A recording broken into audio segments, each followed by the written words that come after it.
Allez, salut les gars, voilà, c'est tout le monde est en hospital et là, vous êtes sur la chaîne de Monsieur le Russo 225.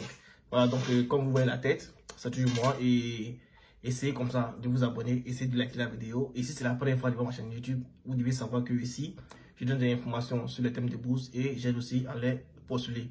Alors ceux vraiment qui n'arrivent pas à postuler aux bourses et qui ne savent pas comment faire, voilà, vous pouvez déjà m'écrire inbox, c'est mon numéro qui est là, pour que nous puissions communiquer et puis essayer aussi de vous écrire, de vous aider. Et ce que vous devez savoir qu'il y a un groupe WhatsApp qui est là, qui est disponible pour ceux vraiment qui sont intéressés. Parce que comme je l'ai dit, il y a plusieurs personnes qui écrivent, mais on donne la priorité chaque instant et toujours à ceux qui sont dans ces groupes-là. Donc ceux qui sont intéressés, vous pouvez m'écrire via ce lien ou bien ce numéro WhatsApp. On va essayer de vous insérer dans le groupe. Voilà, mais je le répète encore, ce groupe pour l'adhésion, il y a des conditions. Ok, donc, je fais cette vidéo là pour vous parler un peu des Maliens qui n'arrivent pas à venir et aussi de ceux qui sont déjà arrivés. Voilà, je vais vous parler aujourd'hui de ce que vraiment vous ne savez pas de la bourse de Russie. Voilà, donc, la bourse de Russie, dans un premier temps, vous devez savoir que c'est déjà lancé et la date limite, c'est le 1er novembre. Voilà, donc ça, tout le monde le sait. Et pour ceux qui vont nous contacter, qu'on puisse postuler, vous devez savoir que nous, on arrête au plus tard le 20, le 25. On a déjà arrêté. Voilà, donc c'est un peu le principe pour nous parce qu'il y a plusieurs choses à faire à la fois. Voilà, donc la date limite, c'est le 1er novembre. Et pour pouvoir postuler, vraiment, je vous dis d'avoir votre diplôme. Parce que il y a ceux qui sont en terminale. Si par exemple vous êtes en licence 3 et que vous voulez postuler, alors ça c'est un autre cas. Voilà, maintenant, il y a ceux qui n'ont pas de passeport qui veulent postuler aussi, vous pouvez aussi le faire. Lorsque vous serez sélectionné, parce que dans un premier temps, il ne se base pas vraiment sur le passeport ou bien sur la carte d'identité, non. Dans un premier temps, si ceux par exemple comme ça qui ont obtenu l'année passée et qui n'avaient même pas de passeport, ils ont su un peu comment ça se passe. Dans un premier temps, ils ont été sélectionnés et on leur a demandé maintenant le passeport. C'est en ce moment-là que vous allez chercher le passeport rapidement. Maintenant, si vous savez que vous, dans votre pays, le passeport prend assez de temps, ce que vous allez faire est très simple. Vous, d'abord, vous postulez, en même temps que vous postulez, de façon parallèle, vous cherchez à faire votre passeport. Ainsi, si vous êtes sélectionné, vous allez utiliser le passeport rapidement quand ils vont vous demander pour faire le dépôt. Voilà, donc, ce que vous ne savez pas, c'est que la bourse de la Russie, en ce qui concerne les sélections, vous devez savoir qu'il y a aussi l'âge qui compte et il y a aussi l'âge du diplôme qui compte. La bourse de la Russie privilégie carrément les filles, ça c'est ce qui est normal. Bon, je ne dis pas ce qui est normal, mais c'est ce qui est primordial chez eux. Voilà, ils privilégient vraiment les filles. Et aussi, la bourse de la Russie privilégie les diplômes récents. Si vous venez d'avoir votre diplôme, par exemple, voilà, vous êtes prioritaire sur ceux qui ont des diplômes de 2 à 3 ans. Et j'avais déjà rappelé que vous devez vraiment suivre les instructions de votre pays. Chaque pays maintenant a sa manière de postuler. Chaque pays maintenant a sa manière, soit c'est au premier tour, après le second tour, ou bien les deux tours en même temps, en une seule fois. Donc, essayez de suivre vraiment ce que votre pays veut. Voilà. Maintenant, ceux que nous contactons pour qu'on puisse postuler, on leur dit comment ça se passe dans les pays. Comme ça, ils vont s'apprêter et puis essayer de postuler avec nous. Donc, comme je le disais, la bourse de la Russie prend vraiment en compte l'âge du diplôme. Donc, si vous venez d'avoir votre diplôme, même si vous êtes âgé, vous pouvez avoir la priorité sur ceux qui sont un peu en arrière. Vous voyez, donc c'est par titre et par date que les gens font la sélection. Voilà, donc ceux peut-être comme ça qui ont de bonnes moyennes, qui ont de bonnes moyennes et qui ont des baccalauréats ou des licences qui sont assez anciens, ces personnes-là se retrouvent bredouilles, c'est-à-dire qui ne sont pas sélectionnées et ces personnes se voient étonnées de leurs moyennes et ne sont pas sélectionnées. Vous comprenez? C'est ce qui arrive. Donc aujourd'hui, je vais vous dire que déjà l'âge du diplôme aussi compte. Voilà, donc vous devez vraiment tenir compte de ça. Et aussi, ce que je voulais vous dire, c'est que la procédure, de la manière dont vous remplissez les éléments, ça aussi ça compte. Vous comprenez? Ceux qui sont sélectionnés par exemple, lorsque le premier tour finit, on leur envoie un reçu où ils ont fait les calculs. Lorsque vous regardez sur le reçu, vous allez voir qu'il y a plusieurs éléments qui sont entrés en compte. Il y a les moyennes qui sont entrées en compte. Voilà. Il y a aussi la disponibilité de la procédure qui entre en compte. Vous voyez. Et il y a aussi les universités que vous allez choisir. S'il vous plaît, faites l'effort d'abord d'aller sur Google pour aller voir les conditions de l'université avant de choisir cette université-là.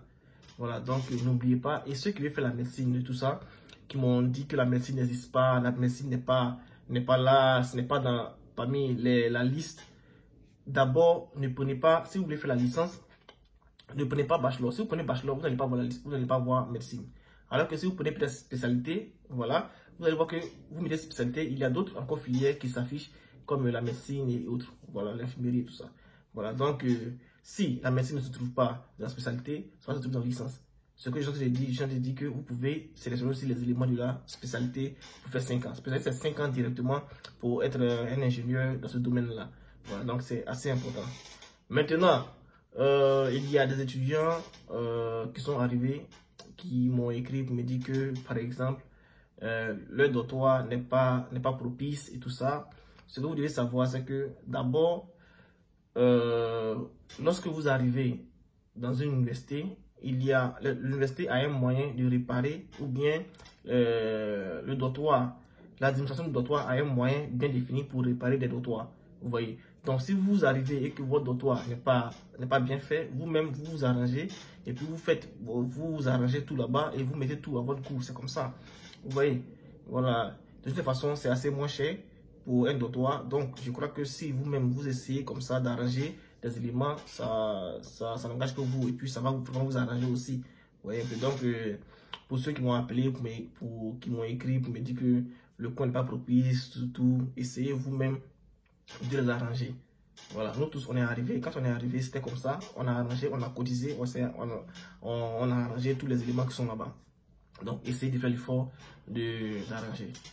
Maintenant, à ce qui concerne les étudiants du Mali qui se plaignent qui n'ont pas encore reçu leur quota, qui n'ont pas encore reçu la liste définitive pour pouvoir venir étudier, ce que vous devez savoir, c'est que déjà, le Mali et la Russie, à titre diplomatique, vous devez savoir que c'est pas aussi conseillé, c'est relax, mais il y a plusieurs directives à pouvoir mettre en place.